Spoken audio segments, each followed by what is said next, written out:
Hey guys, welcome into the 14. I'm Nick Cole, and we're breaking down each SEC football game in Week 11 from a betting perspective.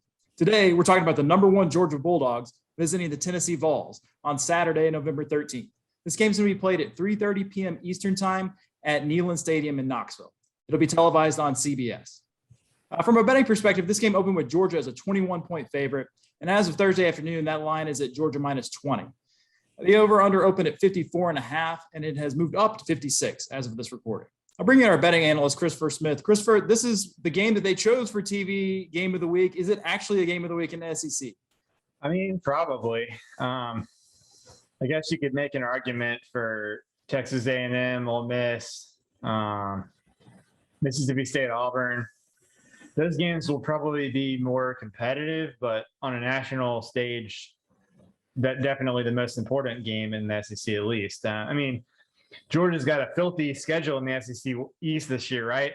Just gauntlet of a schedule. So this is the next one up. But why don't you tell us about the weather, injuries, and Nick's news and notes? Yeah, sure. So let's start with the weather. We're kind of reaching that time of the year here in November where the temperatures drop a little bit. Even though we have an afternoon kickoff for this game in Knoxville, we should have temperatures in the 40s, and they're going to drop as the game goes on. 5-mile-an-hour wind shouldn't be much to contend with there, and it's going to be sunny, so we don't have to worry about any rain. On the injuries side of things, let's start with Georgia first. We've sort of chronicled their list of injuries throughout the year, which makes their status as the consensus number one team even more impressive, I think. But the list is still fairly lengthy. I'll run through some of them real fast. Outside linebacker Adam Anderson, offensive tackle Jamari Sawyer, wide receiver George Pickens, running back Kendall Milton, tight end Eric Albert, linebacker Tresman Marshall, safety Tyke Smith, linebacker Ryan Davis, cornerback Jalen Kimber, guard Tate Rutledge, wide receiver Dominic Blaylock, and wide receiver Justin Robinson are all names to watch that are either out of this game or potentially questionable to miss it. So as you're checking that game before kickoff on Saturday, those are the names to watch. On the Tennessee side of things, not quite as long of a list, but maybe some guys that are important. Offensive guard Cade Mays, guard Kingston Harris, running back Lenneth Whitehead, and safety Christian Charles are all considered questionable for this game. So again, something to watch right up until kickoff. News and notes on this one real quick. I just like to point out that Tennessee is really running a gauntlet, and you speak about schedule strength and whatnot, but the last month has been tough on the Vols, and they actually have looked pretty decent during the process. This is their fourth consecutive game against a top 20 opponent, and it's their first home game in 28 days. So they're sort of like the light at the end of the tunnel after this Georgia game. They beat Kentucky last week, 45-42, which was a big win for this program in the first year of Josh Heupel's tenure. And really in the losses against Ole Miss, which came down to the final play, and against Alabama, which they were on the road and in it into the fourth quarter before they kind of fell out of contention there, they've looked pretty good. They look, you remember last year, this is a 3-win team that had like 20-something players go into the transfer portal after Jeremy Pruitt was let go. So you've got to sort of look at Josh Heupel and say this at 5-4 with a chance to knock off the number one team in that kind of situation in Knoxville. I'm cautiously optimistic for the Vols, actually. And then on the Georgia side of things, I mean, man, they're on their way to a potential perfect SEC season here if they can beat the Vols. This would actually be the first time that Georgia's ever finished 8-0 in school history in conference play. Now, they only went to 8 conference games in 1992. And I think they've like 7 other times have finished undefeated at some point, but still pretty significant for this program that is, entering their 5th week as the consensus number one team in the country to try to finish this off with an exclamation point with a win over the Vols, who are a hated rival for this team that has 4 or 5 different teams that they hate pretty regularly. Christopher, when it gets to betting this game, could this be another week of maybe Georgia winning but not covering like we saw last week against Missouri? Getting into this game, to answer your question, maybe. I think you were on Missouri last week and I was against you, and you turned out to be right. And it was like Georgia was like a 39.5-point favorite by the time the game kicked off, and I think they won by 37. The thing that shocked me is Missouri's defense against the run has just been historically awful, like laughably awful. And they were even had 3 or 4 defensive linemen hurt. And RB1 for Georgia, Zamir White, carried 9 times for a grand total of 14 yards against that Missouri team. I mean, Georgia did have 2 wide receiver carries that went for 52 yards. Outside of that, 3.7 yards per carry as a team. This is a defense that Vandy had 7.0 yards per carry against. And Tennessee had 7.8 yards per carry against. And Texas A&M had 6.7 yards per carry against. And you're telling me Georgia, the number one team in the land, basically 3.7 yards per carry, and their number one back cannot even get 2 yards per carry against that team. And you know Georgia's going to run the ball. Tennessee knows they're going to run the ball. Tennessee's got an average run defense, but it's certainly better than Missouri's. So, you know, Georgia has something to me on offense to prove right now in terms of running the football. They haven't been great all year, but they've had such a good rest of the rest of the team has been so good. They haven't had to be great. Eventually, they kind of just wear down teams with field position and possession and things like that. But that's definitely something to keep an eye on if you're a Georgia fan and you're hoping for a national title.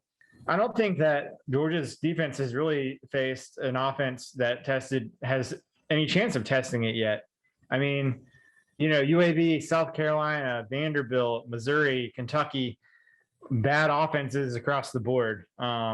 Outside of maybe a couple of individual players, but so the Tennessee can also run some tempo, which Georgia hasn't really seen much of this season. So interestingly, the Tennessee offensive line stats are probably the most skewed that I've seen this season, in that they're 6th in standard downs line yards and 9th in stuff rate, meaning on early downs, they run the ball very effectively and they rarely take tackles for loss, but they're also 128th in passing down sack rate.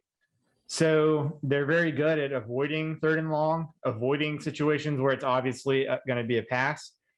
But when they do have to get into a 3rd and long situation, they're very, very bad at protecting their quarterback. So that's interesting with Georgia, right? Because if this Georgia defense can actually hold Tennessee on early downs and stop the run, they certainly can light up Hendon Hooker on 3rd and 8, 3rd and 9 situations like that. So Tennessee may have some trouble if they can't run the ball on early downs in this game. But Nick, why don't you tell us who you're betting on here? Well, Christopher, before I give you my pick, I just want to say celebration for Southeastern 14. We have a sponsor for this show. For you people that have been watching us all year, we're really excited to welcome Action 24/7, the sports book here in Tennessee, to the fold here. And I need to let you know about what they've got to offer. For a special deal for new customers here as football season's in full swing. For a limited time, you can get your first deposit matched 100% up to $800. So if you want to go all in on this game, there's a good chance that you can double the money that you were wanting to put in there. If you sign up today, your first deposit using the code South14, that's the important thing, South14, when you go sign up and make that deposit, Action will double your money up to the $800. You got to download the app or visit the action247.com to go ahead and get that started. And Action 24/7 is made by Tennesseans for Tennesseans, and you've got action. So that being said, let me tell you who you should bet your money on in that game. I think it's the Vols. I kind of hinted at that earlier in the video here, but I like the way that their offense is playing. I know Georgia's defense has been really good. You kind of highlighted some of the things we'll be watching in this game to decide whether or not Tennessee can handle the pressure if they get into 3rd and long. But for the purposes of making my picks here, I'm going to take the Vols plus 20. And because I think they're going to be able to score some points, I think the over 56 is the way to go in this game. How are you feeling about it? Yeah, you're all Tennessee today. I see that hat looks kind of similar to the Tennessee flag, if I'm not mistaken, as well. So while we're putting up the Tennessee sports book and the Tennessee game, I think I'll also go with Tennessee plus 20 and over 56. I don't feel great about this bet, but there are a few things. And also, like, of course, the line also, I would rather be betting this number at 21 than at 20. But I mean, we already mentioned it's maybe kind of a step up in class in a lot of ways for Georgia's defense. And Georgia is not running the ball well right now.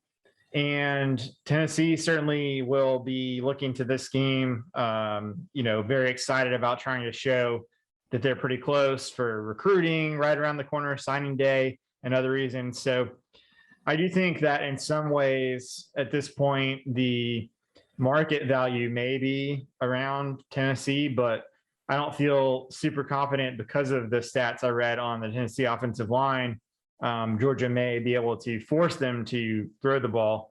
So we'll see how that turns out. But not a strong bet, but we're both going with Tennessee plus 20 and over 56. For Nicole, I'm Christopher Smith for the 14, and we'll talk to you next week.